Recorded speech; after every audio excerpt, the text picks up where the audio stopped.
Alright guys, got one.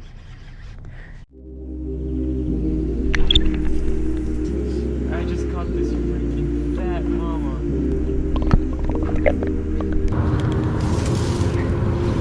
Guys, grab them. Look at that, guys.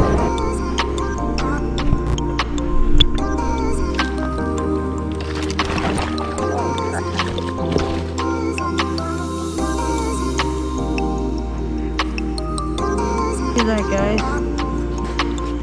Oh, guys, it's a. Look at that.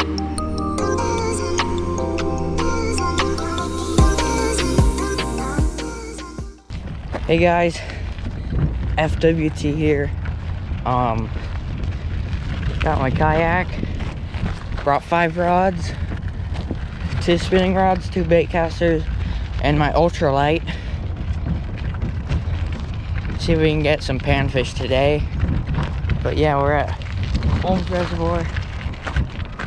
What kind of sucks is that it looks like the bloom already started, which it looked like that in August last year, so that's not good because in like September last year, oh, there's a deer.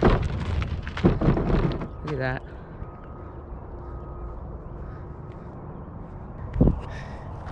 There's just a doe right there.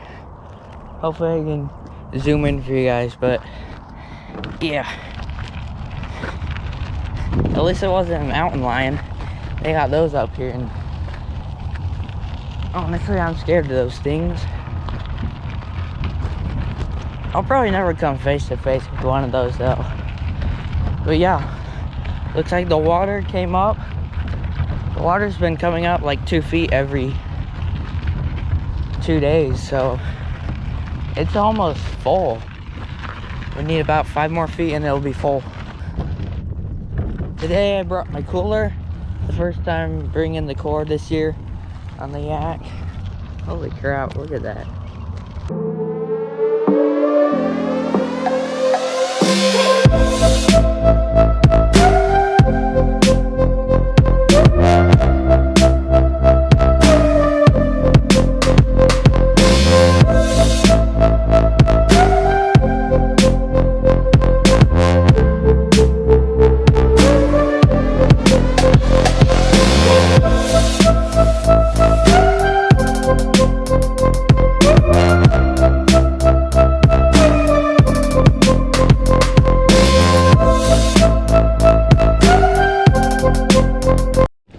Alright guys, sketchy kayak load.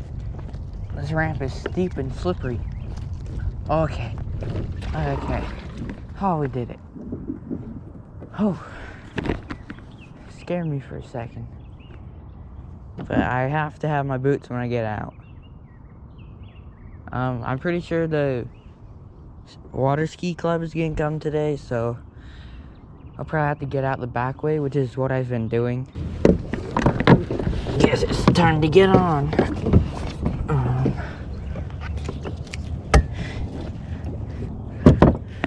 Don't want to lose the straps. Look, it floats. The wheels float and the kayak cart floats, which is good. Right. Well, I got this swim jig tied on. It was already on the rod, so I'm gonna throw it for a little bit. And yeah, the water definitely came up a lot in 2 days. I was here 2 days ago. Actually, 3 days ago.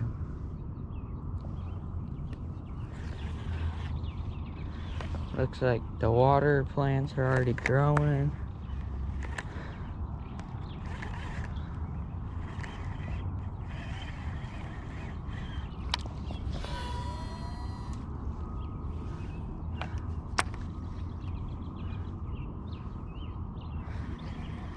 I should probably get Texas rig tied on and start throwing topwater as well. The buzz bait.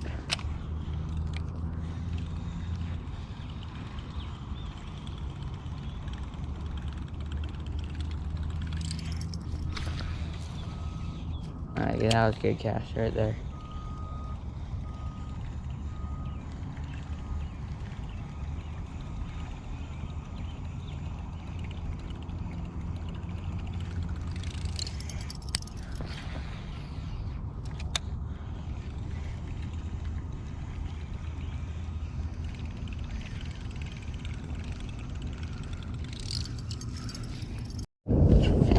Alright guys, got a Texas rig, the weighted Texas rig tied on. I put an 1/8 of an ounce blue tungsten weight on, bolt weight, and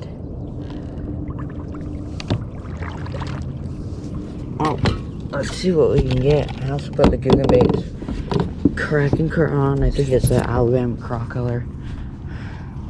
Let's see what we can get. I bet you we're gonna get one right out of here somewhere. We've got to. And I'm throwing this on my Curado. I'm gonna try and catch more fish on my Curado.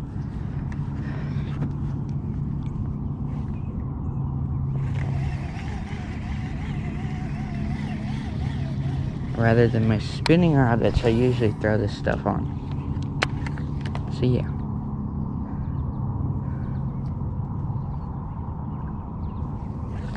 You rather skip it.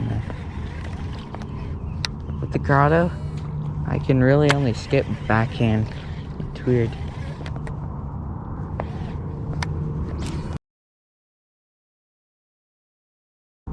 And that kind of skipped and gave me a baby backlash.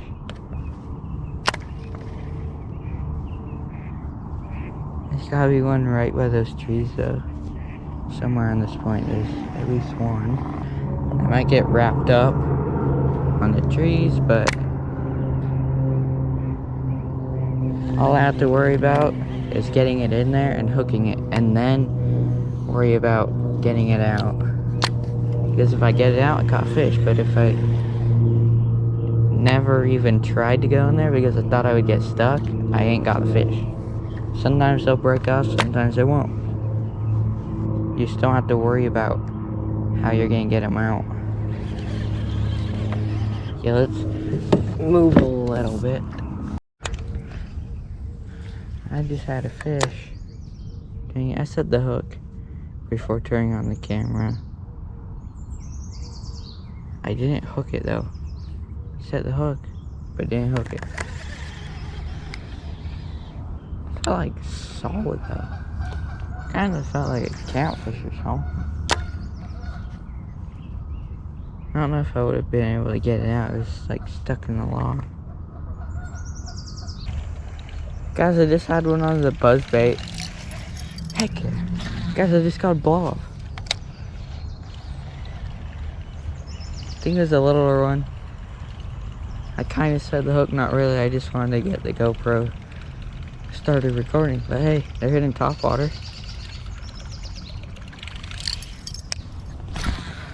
That one didn't like the buzz bait. That was in like really shallow water.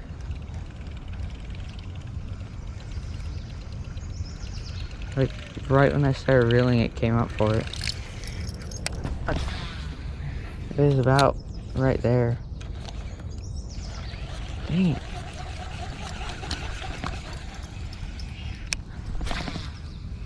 It was like right there.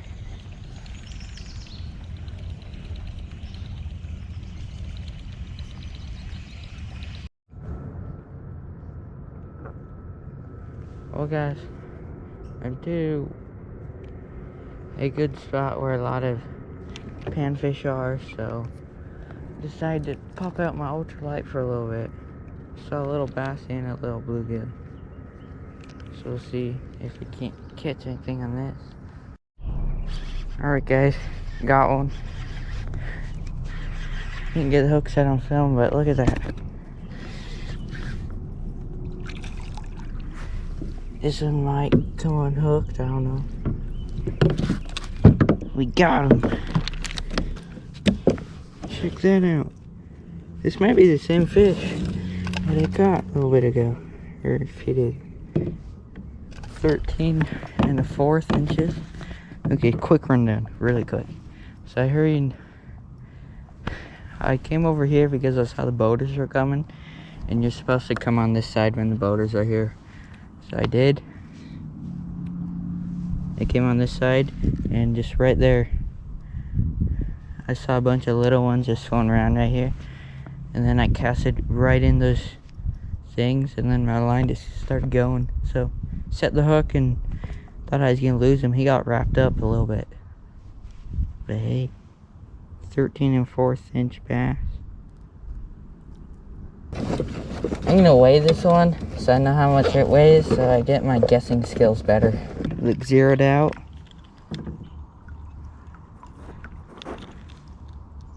Put them on there. 1.7, so 1.5. Basically. Because this is in ounces, so 1.5. Check that out, guys.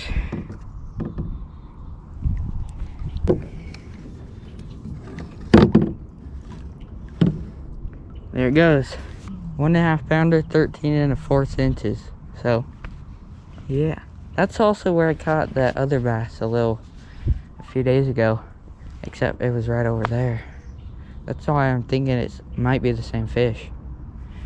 Who knows? But that was on a Texas rigged net bait. I think it's a pocket chunk or something. I stopped using the cracking craw probably for today because it just gets off the hook too easily. So yeah, we good. Got the skunk out of the boat. I probably would have had 3 by now if I would have gotten all the bites hooked, because I hooked one on the cracking craw, and then the other one I hooked on the buzz bait, but I was fighting it one-handed because I was trying to click the film button. So yeah, it was like deep in there. Got him out though. That's why you use braid. Yeah, guys, whole school of bluegill just rolled up. Let's see what I can get. Oh, no! Dang it! They don't always get in their mouth. That's the whole thing. They don't get it.